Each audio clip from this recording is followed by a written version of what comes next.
This channel features horror stories that may include graphic violence, disturbing imagery, and mature themes. Viewer discretion is strongly advised. इस channel में डरावनी कहानियां हैं जिनमें graphic हिंसा, परेशान करने वाली कल्पना और परिपक्व विषय शामिल हो सकते हैं। दर्शकों के विवेक की दृढ़ता से सलाह दी जाती है।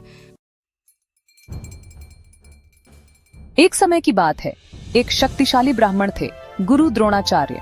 उनकी पत्नी थी कृपि। उनकी इच्छा थी एक वीर पुत्र की। तपस्या की उन्होंने। प्रसन्न हुए भगवान शिव। वरदान दिया शिव ने एक अमर पुत्र का। इस तरह हुआ अश्वत्थामा का जन्म। माथे पर था एक चमकता रत्न। यह रत्न देता था उसे अमरता। बड़ा हुआ अश्वत्थामा पिता के साए में। शिक्षा मिली धनुर्विद्या, युद्ध कला में। बन गया वो एक महान योद्धा। उसका कौशल था अद्वितीय। उसका नाम हुआ प्रख्यात। समय आया महाभारत युद्ध का। खड़े थे कौरव और पांडव आमने सामने। अश्वत्थामा था कौरवों की सेना में। उसका धर्म था गुरु द्रोण के प्रति। युद्ध में वो लड़े था बहादुरी से।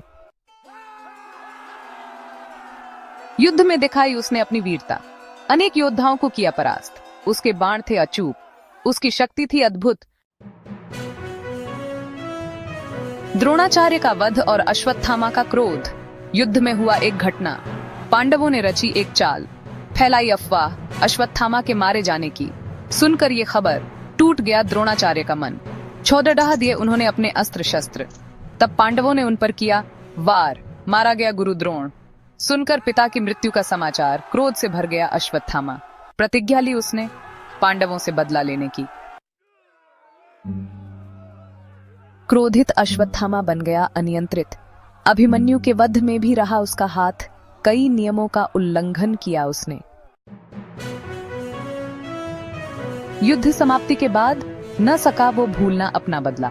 रात के अंधेरे में घुस गया पांडवों के शिविर में। सोते हुए पांडव पुत्रों की कर दी हत्या। यह कायरतापूर्ण कृत्य नहीं रहा अदृश्य। श्री कृष्ण को हुआ क्रोध। दिया उन्होंने अश्वत्थामा को श्राप। भटकेगा वो युगों युगों तक। सहना होगा उसे अकेलेपन और पीड़ा का दंड। शापित हुआ अश्वत्थामा। उसकी अमरता बन गई उसकी सजा। भटकता रहा वो धरती पर, अकेला और पश्चाताप से ग्रस्त। उसकी कहानी बन गई एक चेतावनी।